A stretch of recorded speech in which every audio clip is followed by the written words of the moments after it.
是 versus 有 versus 在. 是. Kalimat 是 adalah determinatif yang menunjukkan kepemilikan atau kesetaraan seseorang atau sesuatu.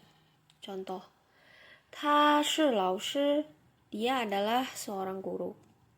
他是我爸爸, dia adalah ayah saya. 是 digunakan untuk menggambarkan ciri pembeda atau menekankan informasi tertentu. Polanya 是什么什么的 sering digunakan. Contoh, 你是什么时候开始学习汉语的? Kapan kamu mulai belajar bahasa Mandarin? 我是去年开始学习汉语的. Aku mulai belajar bahasa Mandarin tahun lalu.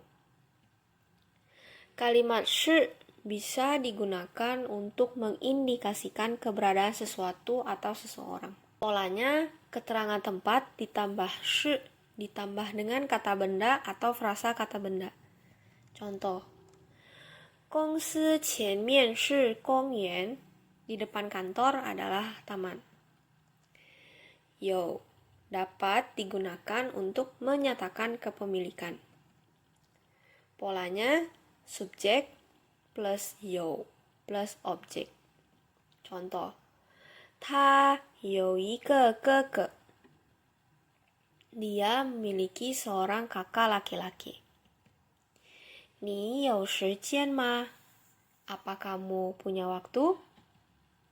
有 dapat digunakan untuk menyatakan keberadaan atau eksistensi. Polanya, tempat tambah 有 tambah objek.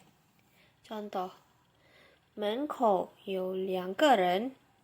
Di depan pintu ada 2 orang. 家里有3个卫生间. Di dalam rumah ada 3 kamar mandi. 在 sebagai kata kerja. Ketika 在 diikuti dengan kata lokalitas sebagai predikat kalimat, 在 menunjukkan lokasi seseorang atau sesuatu. Polanya, kata benda atau frasa kata benda ditambah 在 sebagai kata kerja tambah kata lokasi. Contoh, 我的同学在学校. Teman sekolah saya ada di sekolah. 我在家, saya ada di rumah. 在 sebagai preposisi atau kata depan.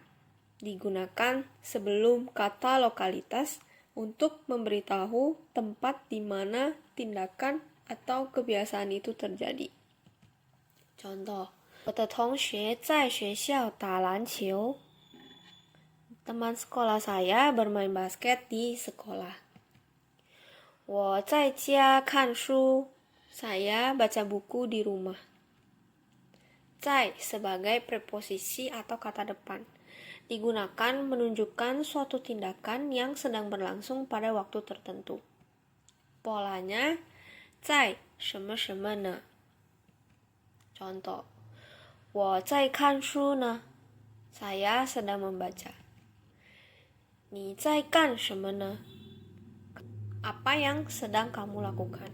Latihan. 你什么什么汉语词典吗? A 有 B 不有 C 是 D 不在. Jawabannya A. 你有汉语词典吗? Apa kamu punya kamus Mandarin? Kamus Mandarin di sini milik subjek, jadi kita menggunakan 有. Yang kedua, 你现在什么什么哪里? A 有 B 是 C 在. Jawabannya C. 你现在在哪里? Kamu sekarang di mana? Polanya subjek ditambah 在 ditambah tempat. 哪里 mengindikasikan tempat. Jadi kita menggunakan 在. Sekian pembahasan kali ini. Terima kasih.